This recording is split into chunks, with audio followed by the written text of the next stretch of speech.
সাইকোলজিতে আমরা মেনলি পড়ি behaviour, human behaviour. সেই হিউম্যান বিহেভিয়ারকে স্টাডি করার মাধ্যমে আমরা বোঝার চেষ্টা করি ব্যাকগ্রাউন্ডে কী চলছে, ব্যাকগ্রাউন্ডে কী ধরনের সাইকোলজি কাজ করছে। তো একটা মানুষের ব্যক্তিত্ব, তার মনের ভিতরে যে চিন্তার প্রবাহ, সেগুলোকে বোঝার জন্য আমাদের দরকার হচ্ছে তার বিহেভিয়ারকে স্টাডি করা, কারণ human behaviour is the reflection of his psychology or of her psychology. তো এই কারণে সাইকোলজি খুব ইম্পর্টেন্ট, কারণ হিউম্যান বিহেভিয়ার একটা স্টাডি করার মতো একটা ভার্সেটাইল এবং ডায়নামিক একটা বিষয়। অন দি আদার হ্যান্ড এটা কাইন্ড অফ আ চ্যালেঞ্জ যখন আমরা বিহেভিয়ারকে স্টাডি করার মাধ্যমে তার ব্যাকগ্রাউন্ডে যে সাইকোলজি চলছে, যে চিন্তাভাবনা চলছে, সেইটা পর্যন্ত পৌঁছাতে পারছি। তো এই দিক থেকে দেখতে গেলে সাইকোলজি খুবই ইন্টারেস্টিং একটা সাবজেক্ট, এবং সাইকোলজির প্র্যাকটিক্যাল অ্যাপ্লিকেশনেরও অনেক স্কোপ আছে, কারণ আমরা হিউম্যান বিহেভিয়ার সব সময় কিন্তু আমরা চোখের সামনে দেখতে পাচ্ছি, যেটাকে স্টাডি করা যেতে পারে। এই বিহেভিয়ারটা is the reflection of our psychology. তো আমাদের মনের ভিতরে যা চিন্তা প্রবাহ, সেইটাকে নিয়ে তৈরি হচ্ছে আমাদের ব্যক্তিত্ব, এবং ব্যক্তিত্বের বহিঃপ্রকাশ বা ব্যক্তিত্বের অভিব্যক্তিকে আমরা বলতে পারি আমাদের বিহেভিয়ার। সেই বিহেভিয়ারই হচ্ছে সাইকোলজির মেন বিষয়বস্তু, যেটাকে নিয়ে স্টাডি করা হয়। সাইকোলজি একটা সোশ্যাল সায়েন্স। এইখানেতে যে বিষয়টাকে নিয়ে মেনলি স্টাডি করা হচ্ছে সেটা শুধুমাত্র একজনের বিহেভিয়ার নয়, একটা পার্টিকুলার সিচুয়েশনেতে তার বিহেভিয়ার কীরকম, কীভাবে সে রিয়াক্ট করছে, কীভাবে রেসপন্ড করছে। একটা মানুষের সাথে আরেকটা মানুষের যে সাইকোলজিক্যাল রিলেশনশিপ, অর্থাৎ বিহেভিয়ার টু বিহেভিয়ারের মাধ্যমে যে বন্ড বা রিলেশনশিপ তৈরি হচ্ছে, সেটাকে নিয়ে স্টাডি করার নামই হচ্ছে সাইকোলজি পড়া। তো সাইকোলজি পড়তে গিয়ে বিভিন্ন ধরনের অ্যাপ্রোচ নেওয়া হয়। আমি পার্সোনালি যে অ্যাপ্রোচটাকে প্রেফার করি, প্রচণ্ড মডার্ন একটা অ্যাপ্রোচ, সেটা হলো ট্রানজ্যাকশনাল অ্যানালিসিস। ট্রানজ্যাকশন কথাটার অর্থ হচ্ছে এক ব্যক্তির সাথে আরেক ব্যক্তির কী ধরনের ভার্বাল অথবা নন ভার্বাল বিহেভিয়ারাল এক্সচেঞ্জ হচ্ছে, এটা ট্রানজ্যাকশন। এই ট্রানজ্যাকশনটাকে যদি অ্যানালাইজ করা যায়, এইটা অ্যানালিসিস করার মাধ্যমে আমরা দুটো মানুষের মধ্যে একটা রিলেশনশিপ তৈরি হচ্ছে যে সাইকোলজিক্যাল স্তরে, সেইটাকে কিন্তু আমরা ডিসকভার করতে পারি, এবং সেটাকে আমরা একটা জাজমেন্টের আন্ডারে ফেলতে পারি, সেটাকে আমরা একটা স্টাডির আন্ডারে ফেলতে পারি। ট্রানজ্যাকশনাল অ্যানালিসিসেতে ইনভলভড হয় ইগো স্টেট। প্রত্যেকটা মানুষের ভিতরে তিন ধরনের ইগো স্টেট আছে, একটা হচ্ছে পেরেন্ট, আরেকটা অ্যাডাল্ট, আরেকটা হলো child. PAC, P for parent, A for adult and C for child, এইভাবে চেনা হয়। PAC মডেল প্রত্যেকের মধ্যে দেখতে পাওয়া যায়, এটা নিয়ে তৈরি হয় আমাদের ইগো স্টেট। পেরেন্টের মধ্যে আছে সেই সমস্ত সাইকোলজিক্যাল ব্যাকআপ বা সেই সমস্ত রেকর্ডিং যেগুলো আমরা পেরেন্টের কাছ থেকে নর্মালি শিখে থাকি, অর্থাৎ কনভেনশনাল ওয়েতে চিন্তাভাবনা করা, ট্র্যাডিশনাল ভ্যালু নর্মস এগুলোকে মেনটেন করা, এরকম we should do it, we shouldn't do it, এই ধরনের জিনিসগুলো, কোনটা আমাদের উচিত, কোনটা অনুচিত, কোনটা এথিক্যাল, কোনটা মরাল, কোনটা ইমমরাল, কোনটা আনএথিক্যাল, এই ধরনের জিনিসগুলো, এই ধরনের টিচিং নর্মালি আমরা পেরেন্টসদের কাছ থেকে যেটা পেয়ে থাকি। অন দি আদার হ্যান্ড, এই পেরেন্টসদের কাছ থেকে শিক্ষা পাওয়ার সময় the way we reacted to the teachings and to the behaviour of our parents, এইটা নিয়ে তৈরি হয় যে রেকর্ডিংটা, যে সাইকোলজিক্যাল ব্যাকআপটা, সেটা হচ্ছে চাইল্ড।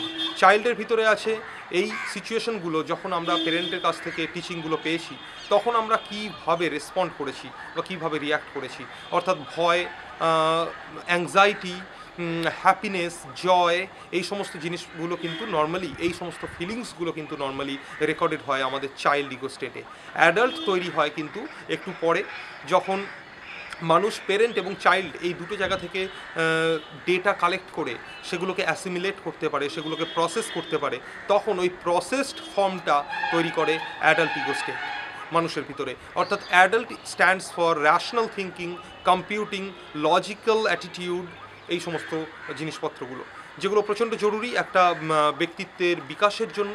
অ্যাডাল্ট যদি কারোর অ্যাক্টিভেটেড না থাকে, অ্যাডাল্ট প্রত্যেকের মধ্যেই থাকে, কিন্তু অ্যাডাল্ট যদি অ্যাক্টিভেটেড না থাকে, তাহলে কিন্তু সে আইদার প্যারেন্ট ইগো স্টেটে আছে or adult or child ego স্টেটে আছে।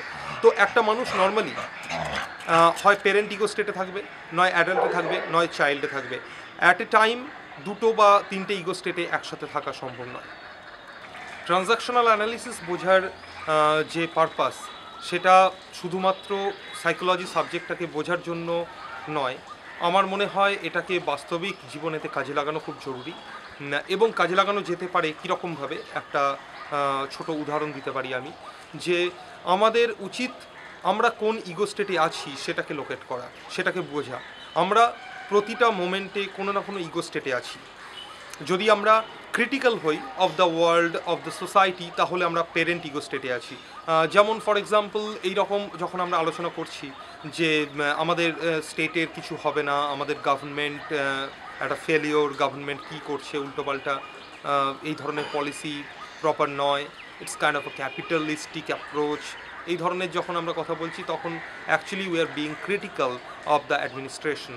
তো অর্থাৎ আমরা যখন ক্রিটিক্যাল অ্যাটিটিউড দেখাচ্ছি আমরা প্যারেন্ট ইগো স্টেটে আছি নর্মালি, যে এটা ঠিক হচ্ছে না, এরকমভাবে করা উচিত নয়, এই ধরনের জিনিস। যদি আমরা চাইল্ড ইগো স্টেটের কথা বলি, চাইল্ড ইগো স্টেটেতে আমরা আছি কীভাবে বুঝবো, যখন আমরা আনসার্টেন ফিউচারকে নিয়ে আমরা চিন্তা করছি না, যখন আমরা কনসিকোয়েন্স নিয়ে ভাবছি না কোনো কাজের, যখন আউট অফ জয় কোনো কিছু করে ফেলছি, যখন রাত্রেবেলা হঠাৎ করে আমরা ভাবছি না যে রাস্তায় পুলিশ আছে, প্রশাসন আছে, উইদাউট হেলমেট আমরা বাইক নিয়ে হয়তো লং রাইডে চলে যাচ্ছি, ভাবছি না যে এর কনসিকোয়েন্স কী হতে পারে বা এর জন্য আমার লাইফেতে অন্যান্য কিছু ইম্পর্টেন্ট কাজেতে আমাদের ইম্প্যাক্ট করবে কি না, তখন কিন্তু আমরা চাইল্ড ইগো স্টেটের ভিতরে আছি বা চাইল্ড ইগো স্টেট রিটেন করে আছি। অ্যাডাল্ট ইগো স্টেটে আমরা তখনই থাকছি বুঝবো যখন আমরা ইনফরমেশন সিক করব, যখন আমরা ইনফরমেশন এক্সচেঞ্জ করব, যখন আমরা প্রবলেম সলভিং করব, যখন আমরা ডিসিশন মেকিং করব। তো এই কথাগুলো শুনে নিশ্চয়ই বুঝতে পারছো যে তোমাদের কর্মজীবনে, এবং শুধুমাত্র কর্মজীবনে নয়, তোমাদের পুরো জীবনটাতেই তোমাদেরকে ডিসিশন মেকিং করতে হবে, তোমাদেরকে প্রবলেম সলভ করতে হবে, তোমাদের র্যাশনাল থিঙ্কিং করতে হবে, তোমাদের লজিক্যাল কনক্লুশন ড্র করতে হবে। তো আমরা কিন্তু অ্যাডাল্ট ইগো স্টেটে না থেকে এগুলো করতে পারি না। তোমাদের হয়তো ইন্টারভিউতেও তোমাদেরকে দেখতে চাওয়া হবে যে তোমরা অ্যাকচুয়ালি কোন ইগো স্টেটে আছো, অর্থাৎ এই অ্যাপ্রোচে না দেখতে চাইলেও এইভাবে দেখতে চাইবে যে তোমরা ডিসিশন মেকিং করতে পারো কি না, তোমরা আনকমফোর্টেবল সিচুয়েশনেতে প্রপার ইনফরমেশন এক্সচেঞ্জ করতে পারো কি না, এই সমস্ত জিনিসগুলো তোমরা যদি অ্যাডাল্ট ইগো স্টেটটাকে রিটেন করতে না পারো তাহলে কিন্তু এটা সম্ভব নয়। নর্মালি যেটা হয় সেটা হচ্ছে, আমি যদি আমার পেরেন্ট ইগো স্টেটে থাকি তাহলে যেটা হয়, পেরেন্ট নর্মালি আইদার পেরেন্টের সাথে ইন্টারঅ্যাক্ট করতে চায় অথবা চাইল্ডের সাথে ইন্টারঅ্যাক্ট করতে চায়। আমি যদি পেরেন্ট ইগো স্টেটে থাকি এবং তুমিও যদি পেরেন্ট ইগো স্টেটে থাকো, আমাদের মধ্যে কনভারসেশন এরকম হতে পারে যে সরকারের কিছু হবে না, আমাদের দেশটা গোল্লায় চলে গেল, আমাদের সরকার প্রপার ওয়েতে কাজ করছে না, এই সমস্ত জিনিসপত্রগুলো তুমি এভাবে রেসপন্ড করবে, হ্যাঁ সত্যি মানে কিছু করার নেই, ইউএসএ অনেক ভালো কান্ট্রি, ইউরোপিয়ান কান্ট্রিগুলোকে দেখো। তো এই ধরনের কনভারসেশন চলতেই থাকবে, কারণ এটার একটা রিজন হচ্ছে, এই কনভারসেশনকে ট্রানজ্যাকশনাল অ্যানালিসিসের ভাষায় বলা হয় কমপ্লিমেন্টারি ট্রানজ্যাকশন। তুমি আমাকে এবং আমি তোমাকে কমপ্লিমেন্ট করছি, অর্থাৎ এটা দুটো প্যারালাল লাইন, তোমার পেরেন্ট টু আমার পেরেন্ট এবং আমার পেরেন্ট টু তোমার পেরেন্ট, এরকম একটা প্যারালাল লাইনে কনভারসেশন চলছে, যেটা চলতেই থাকবে। এক ধরনের কনভারসেশন হতে পারে পেরেন্ট থেকে, যখন আমি তোমার চাইল্ডকে হুক করছি, মানে আমি যখন বলছি ফর এক্সাম্পল তুমি আমার স্টুডেন্ট, তোমার কোনো একটা মক টেস্টের রেজাল্ট বেরিয়েছে যেটাতে তুমি ভালো করোনি, তো আমি বলছি এরকমভাবে পড়লে কোনো দিনই পাস করতে পারবে না, তুমি কী করে ভেবে নিচ্ছ এরকম পড়াশোনা করলে তুমি ভালো স্কোর করবে, হবে না, এরকমভাবে কাজ করলে তোমার দ্বারা কিচ্ছু হবে না, এই ধরনের যখন আমি কথা বলছি, I am being critical, at the same time I am trying to hook or trying to hit your child.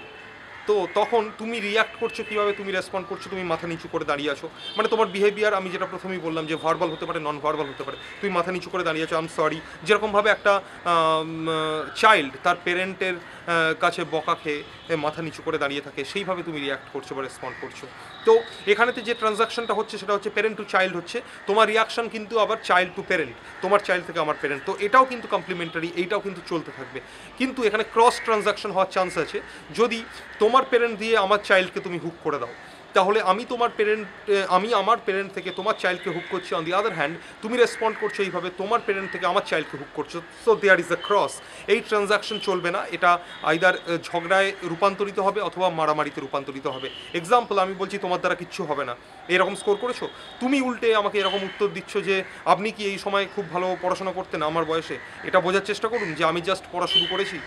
অর্থাৎ তুমি কিন্তু আমার চাইল্ডকে মনে করিয়ে দিচ্ছ, আমার চাইল্ডকে হুক করছো, তোমার পেরেন্ট আমার চাইল্ডকে অ্যাড্রেস করছে, অন দি আদার হ্যান্ড আমার পেরেন্ট তোমার চাইল্ডকে অ্যাড্রেস করছে, এখানে কনভারসেশন এন্ড করে যাচ্ছে, এটা ক্রস ট্রানজাকশন। তার কারণ হচ্ছে এখানেতে এই কনভারসেশন আর চলতে পারে না, এই কনভারসেশনটার মধ্যে একটা ডায়াগ্রামের দিক থেকে একটা ক্রস তৈরি হয়েছে।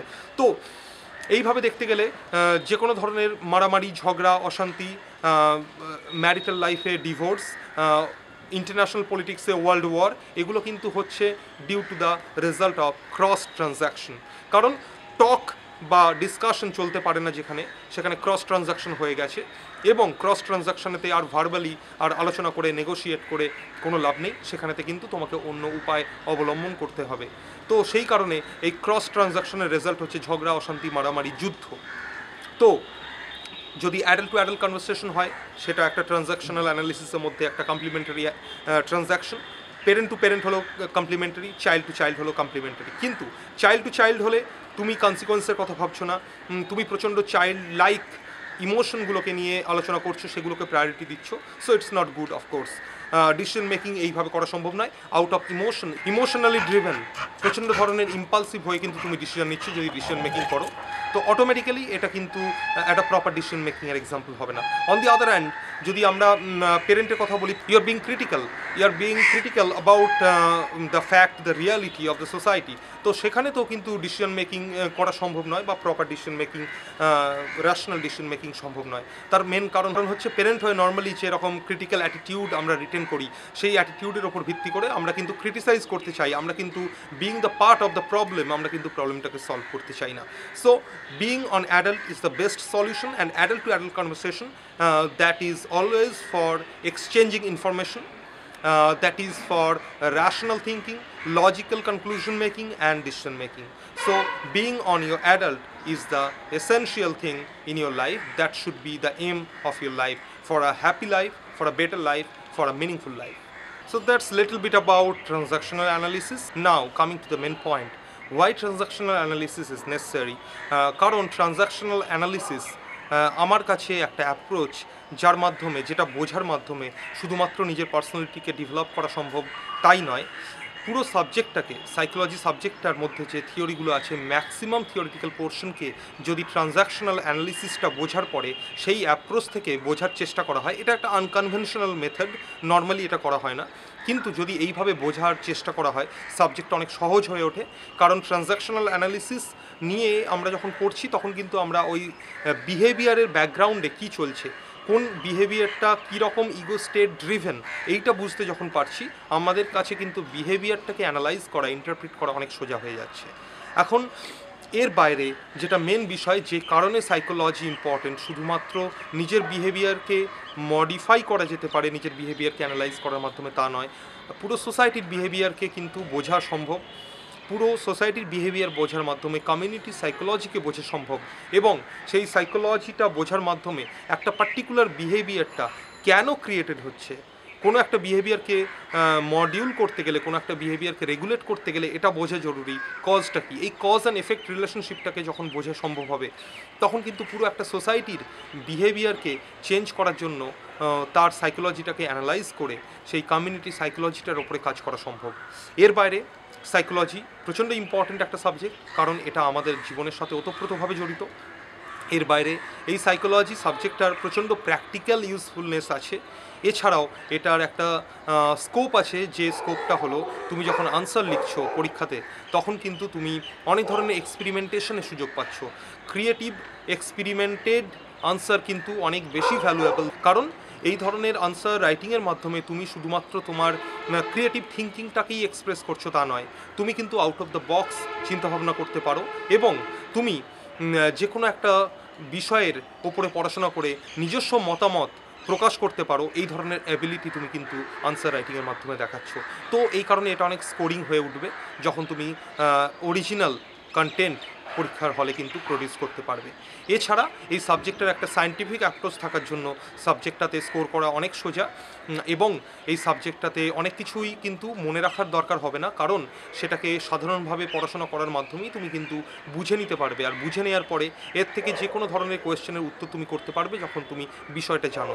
এখানেতে খুব বেশি ফ্যাক্টস অ্যান্ড ফিগার্স লাগছে না অন্যান্য বেশ কিছু সাবজেক্টের মতো, তো অনেক কিছু জিনিস মনে রাখতে না পারলেও, ভুলে গেলেও খুব একটা অসুবিধা নয়।